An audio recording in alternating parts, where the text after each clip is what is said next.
নমস্কাৰ বন্ধুসকল, এই ভিডিঅ'টোৰ জৰিয়তে মই আপোনালোকক আজি কেইখনমান আঁচনিৰ ফালৰ পৰা ওলাই অহা কেইবাটাও গুৰুত্বপূৰ্ণ খবৰৰ বিষয়ে এই ভিডিঅ'টোৰ জৰিয়তে জনাই দিবলৈ চেষ্টা কৰিম। গতিকে আপোনালোকে সেই খবৰসমূহৰ বিষয়ে যদি জানিব বিচাৰে তেনেহ'লে এই ভিডিঅ'টো অকণো স্কিপ নকৰি কণ্টিনিউ শেষলৈকে চাই থাকিব। আৰু এতিয়ালৈকে যদি আমাৰ চেনেলটো আপোনালোকে ছাবস্ক্ৰাইব কৰা নাই তেনেহ'লে এতিয়াই গৈ চেনেলটো ছাবস্ক্ৰাইব কৰি ল'ব। গতিকে আহক বেছি দেৰি নকৰি আজিৰ দিনটোৰ গুৰুত্বপূৰ্ণ খবৰকেইটাৰ ফালে আগবাঢ়োঁ। আজি মই প্ৰথমটো গুৰুত্বপূৰ্ণ খবৰতে আপোনালোকক জনাই দিব বিচাৰিছোঁ CM টিবুলে আঁচনিখনক লৈ পেলাই, মানে মুখ্যমন্ত্ৰী আত্মনিৰ্ভৰশীল অসম আঁচনিখনক লৈ। এই আঁচনিখনত আমাৰ অসম চৰকাৰে আজিৰ পৰা কেইদিনমানৰ আগতে আবেদন প্ৰক্ৰিয়া মুকলি কৰি দিছিলে দ্বিতীয় পৰ্যায়ত, আৰু তাত আবেদন প্ৰক্ৰিয়া কৰিছিলে প্ৰায় 1,62,000 নিবনুৱা যুৱক যুৱতীয়ে। আৰু তাৰে ভিতৰত 75,000 নিবনুৱা যুৱক যুৱতী বৰ্তমান উপকৃত হৈ উঠিছে দ্বিতীয় পৰ্যায়ৰ প্ৰথমটো কিস্তি টকা লাভ কৰিবলৈ। অহা 6 ফেব্ৰুৱাৰী তাৰিখৰ পৰা 15 ফেব্ৰুৱাৰী তাৰিখৰ ভিতৰত আমাৰ অসমৰ মুখ্যমন্ত্ৰীগৰাকীয়ে এই আঁচনিখনৰ টকাসমূহ প্ৰদান কৰিব বুলি ইতিমধ্যে সংবাদ মাধ্যম যোগে ঘোষণা কৰিছে। গতিকে যিসকল নিবনুৱা যুৱক যুৱতীয়ে এই আঁচনিখনত আবেদন প্ৰক্ৰিয়া কৰিছিলে সেইসকলে অহা 6 ফেব্ৰুৱাৰী তাৰিখৰ পৰা 15 ফেব্ৰুৱাৰী তাৰিখৰ ভিতৰত বেংক একাউণ্টত প্ৰথমটো কিস্তি টকা 1 লাখকৈ লাভ কৰিব।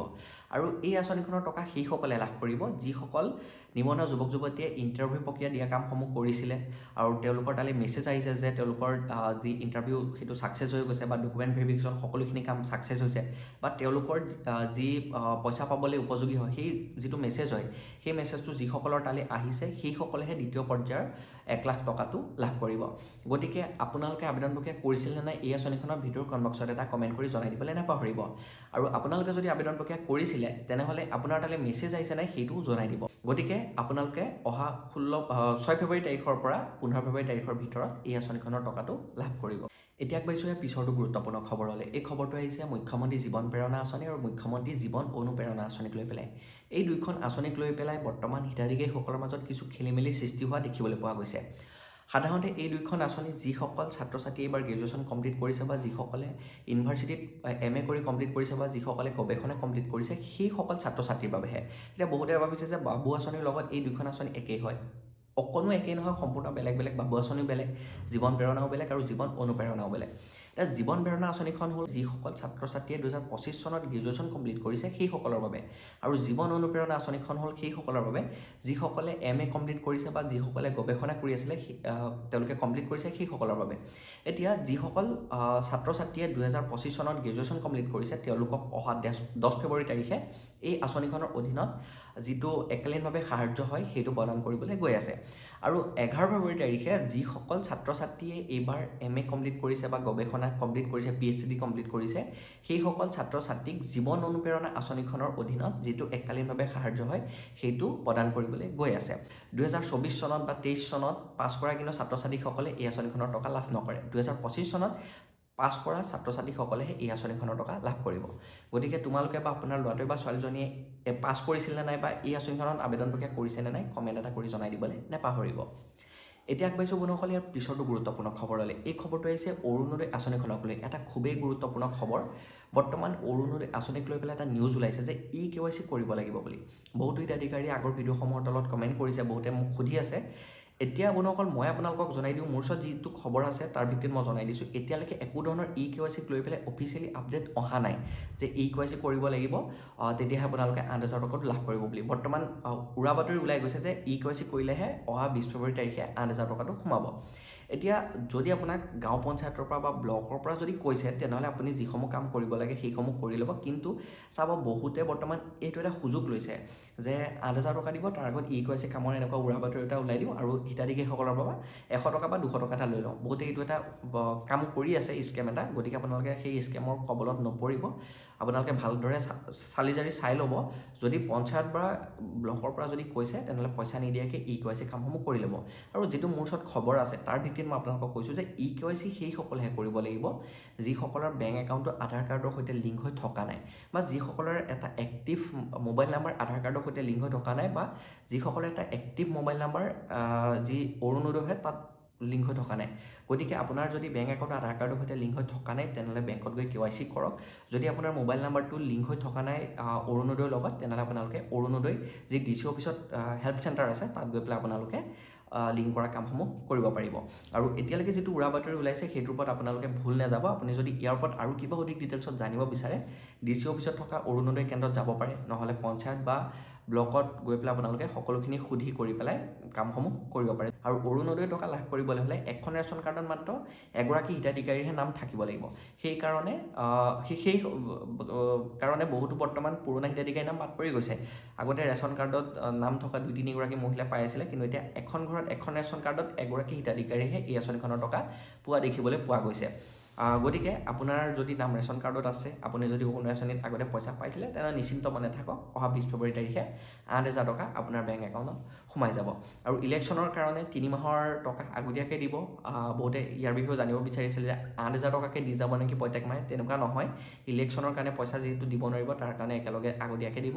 আৰু বাকী যি 3,000 আপোনাক অতিৰিক্ত দিব, সেইটো বিহুৰ খৰচ কৰিবৰ কাৰণে আপোনাক অসম চৰকাৰে এটা উপহাৰ দিছে। গতিকে 8,000 টকাকৈ নিদিয়ে, আকৌ ইলেকশ্যন শেষ হোৱাৰ পিছত 1,250 টকাই প্ৰত্যেক মাহে আপোনাৰ বেংক একাউণ্টত সোমাই যাব। এতিয়া আপোনালোকে এই আঁচনিখনৰ পইচা পাইছিল নে নাই, আবেদন প্ৰক্ৰিয়া কৰিছিল নে নাই, ভিডিঅ'ৰ কমেণ্ট বক্সত এটা কমেণ্ট কৰি জনাই দিবলৈ নাপাহৰিব। বা আপুনি 20 ফেব্ৰুৱাৰী তাৰিখে আঁচনিখনৰ টকা পাবনে নাই কমেণ্ট এটা কৰি জনাই দিব। এতিয়া বন্ধুসকল আগবাঢ়িছোঁ পিছৰটো গুৰুত্বপূৰ্ণ খবৰলৈ। এই খবৰটো আহিছে প্ৰধানমন্ত্ৰী কৃষক সন্মান নিধি আঁচনিখনক লৈ। যিসকল কৃষকে এই আঁচনিখনৰ অধীনত আজি কেইবছৰমানে টকাসমূহ লাভ কৰি আছে, সেইসকল হিতাধিকাৰী বৰ্তমান চিন্তাত পৰিছে যে যিহেতু 22 নম্বৰ কিস্তি দিয়া সমাগত, অতি সোনকালে 22 নম্বৰ কিস্তিটো দিব। আৰু এতিয়ালৈকে যিহেতু প্ৰদান কৰা নাই, সেইকাৰণে চিন্তাত পৰিছে যে 22 নম্বৰ কিস্তিৰ পইচাটো কেতিয়া দিব। আৰু যিহেতু আমাৰ অসমত ইলেকশ্যন হ'বলৈ গৈ আছে, ইলেকশ্যনৰ কাৰণে কোড অফ কণ্ডাক্ট লাগি যাব, আৰু সেই কণ্ডাক্ট লগাৰ আগতেই কিস্তিৰ টকাসমূহ পাবনে নাপায় চিন্তাত পৰিছে। এতিয়া বন্ধুসকল চাওক, মোৰ ওচৰত যিটো খবৰ আহিছে, সেই খবৰ ভিত্তিত মই আপোনালোকক জনাই দিছোঁ যে অহা আপোনালোকে 25 ফেব্ৰুৱাৰীৰ আগত আপোনাৰ বেংক একাউণ্টত PM কিষাণ সন্মান নিধিৰ 22 নম্বৰ কিস্তি টকাটো লাভ কৰিব। এতিয়ালৈকে ডেট এনাউন্স হোৱা নাই, হয়তো ডেট এনাউন্স হৈ যাব। ডেট এনাউন্স হ'লে মই আপোনালোকক ভিডিঅ'ৰ জৰিয়তে জনাই দিবলৈ চেষ্টা কৰিম। আৰু ডেট এনাউন্স হোৱাৰ লগে লগেই আপোনালোকৰ যিসমূহ ভেৰিফাই লিষ্ট আছে, সেই লিষ্টসমূহ বাছনি কৰিব, আৰু সেই লিষ্টত যাৰ নাম থাকে সেইসকলে PM কিষাণ সন্মান নিধি টকাটো লাভ কৰিব। আৰু এই লিষ্টত সেইসকলৰ নামহে আহিব যিসকলে EKYC, multi details update, bank account, Aadhaar কাৰ্ডৰ সৈতে লিংক এই কামসমূহ কৰি ৰাখিছে, সেইসকলৰ নামহে এই লিষ্টত আহিব। যদি আপোনালোকে এতিয়ালৈকে এই কামসমূহ কৰা নাই, তেনেহ'লে অতি সোনকালে গৈ কামসমূহ কৰি ল'ব। গ্ৰাম সেৱক বা জিলা কৃষি বিষয়াৰ কাৰ্যালয়ত গ'লে আপোনাক কামসমূহ কৰি দিব। আৰু যদি আপুনি কামসমূহ কৰিছে, তেনেহ'লে কামসমূহ ছাকচেছ হৈছে নাই, বেনিফিচিয়াৰী ষ্টেটাছ চেক কৰিব। আৰু বেনিফিচিয়াৰী ষ্টেটাছটো চালে আপোনালোকে সকলোখিনি জানিব পাৰিব যে আপুনি কিহৰ কাৰণে টকা নেপালে, কোনটো কিস্তি টকা আপুনি পাইছে, কিহৰ কাৰণে আপোনাৰ নাম এই প্ৰধানমন্ত্ৰী কৃষক সন্মান নিধি আঁচনিখনৰ পৰা বাদ পৰিল। সকলোখিনি A to Z আপুনি বেনিফিচিয়াৰী ষ্টেটাছ চেক কৰিলেই জানিব পাৰিব। আৰু লগতে বন্ধুসকল, এই আঁচনিখনৰ পইচা পাবলৈ হ'লে আপোনালোকে আৰু এটা কাম কৰিব লাগিব। এতিয়া কৃষক পঞ্জীয়ন ইতিমধ্যে আমাৰ অসম চৰকাৰৰ কৃষি বিভাগৰ লগতে আমাৰ ভাৰত চৰকাৰৰ কৃষি বিভাগে কৃষকসকলৰ ঘৰে ঘৰে গৈ পেলাই কৃষক পঞ্জীয়ন প্ৰক্ৰিয়া কামসমূহ কৰিছে। আৰু আপোনাৰ ঘৰত যদি গাঁও পঞ্চায়তৰ বা ব্লকৰ পৰা এতিয়ালৈকে মানুহ যোৱা নাই কৃষক পঞ্জীয়নৰ কাৰণে, অতি সোনকালে যাব। আৰু ইতিমধ্যে আমাৰ অসমৰ বিভিন্ন গাঁও পঞ্চায়ত বা ব্লকৰ পৰা কৃষক পঞ্জীয়নৰ বাবে কৃষকসকলৰ ঘৰে ঘৰে মানুহ গৈছে, গৈ পেলাই কৃষক পঞ্জীয়ন প্ৰক্ৰিয়া কামসমূহ কৰিছে। যদি আপোনালোকৰ তালৈ এতিয়ালৈকে যোৱা নাই, তেনেহ'লে আপোনালোকে নিজে আগভাগ লৈ পঞ্চায়ত বা ব্লকত যোগাযোগ কৰক, বা গ্ৰাম সেৱকৰ অফিচ বা জিলা কৃষি বিষয়াৰ কাৰ্যালয় বা মহকুমা কৃষি বিষয়াৰ কাৰ্যালয়ৰ সৈতে যোগাযোগ কৰক। কৃষক পঞ্জীয়ন কৰিলেহে আপুনি PM কিষাণ সন্মান নিধিৰ পইচা লাভ কৰিব। ইয়াৰ আগলৈকে বাধ্যতামূলক হোৱা নাছিলে, এতিয়া বাধ্যতামূলক কৰি দিছে। অহা 22 নম্বৰ কিস্তিৰ টকাটো আপুনি তেতিয়া পাব যদি আপোনাৰ কৃষক পঞ্জীয়ন হৈ থাকে। আৰু কৃষক পঞ্জীয়ন কৰিবলৈ হ'লে আপোনাক আধাৰ কাৰ্ড লাগিব, আৰু এটা আধাৰ কাৰ্ডত এক্টিভ মোবাইল নম্বৰ লিংক হৈ থাকিব লাগিব। আপোনাৰ এই আধাৰ কাৰ্ড আৰু এক্টিভ মোবাইল নম্বৰ লিংক হৈ থাকিলে আপুনি কৃষক পঞ্জীয়ন প্ৰক্ৰিয়া কামসমূহ কৰিব পাৰিব। গতিকে আপুনি কৃষক পঞ্জীয়ন কৰিছে নাই, ভিডিঅ' কমেণ্ট বক্সত এটা কমেণ্ট কৰি জনাই দিবলৈ নাপাহৰিব। যদি কৃষক পঞ্জীয়ন কৰা নাই, অতি সোনকালে কৃষক পঞ্জীয়নৰ প্ৰক্ৰিয়া কামসমূহ কৰি লওক, নহ'লে আপুনি PM কিষাণ সন্মান নিধি আঁচনিখনৰ পইচা পোৱাৰ পৰা বঞ্চিত হ'ব। গতিকে বন্ধুসকল, আজি এই আঁচনি কেইখনক লৈ পেলাই ইমানখিনিয়ে গুৰুত্বপূৰ্ণ খবৰ মোৰ ওচৰত আছিলে। মই ভিডিঅ'টো যদি আপোনালোকক জনাই দিবলৈ চেষ্টা কৰিছোঁ। আশা কৰিছোঁ এই ভিডিঅ'টো চাই আপোনালোকে ভাল পাইছে। যদি ভাল পাইছে লাইক এটা কৰিব, আৰু এই ভিডিঅ'টো আপোনাৰ বন্ধুসকললৈ যিমান পাৰে সিমান শ্বেয়াৰ কৰি দিব নাপাহৰিব। আৰু আঁচনিক লৈ পেলাই যদি আপোনাৰ আৰু কিবা জানিবলগীয়া আছে, এই ভিডিঅ'টোৰ কমেণ্ট বক্সত কমেণ্ট কৰিব, মই নেক্সট ভিডিঅ'ৰ জৰিয়তে জনাই দিবলৈ চেষ্টা কৰিম। গতিকে আজি ইমানখিনি আছিল, আৰু আমাৰ চেনেলটো যদি এতিয়ালৈকে ছাবস্ক্ৰাইব কৰা নাই, তেনেহ'লে এতিয়াকৈ ছাবস্ক্ৰাইব কৰি ল'ব। আজি ইমানখিনিয়ে। আকৌ নেক্সট নতুন এটা ভিডিঅ'ত নতুন এটা টপিকৰ সৈতে লগ পোৱাৰ প্ৰতিশ্ৰুতিৰে আজিলৈ লৈছোঁ বিদায়। জয় অসম, ধন্যবাদ।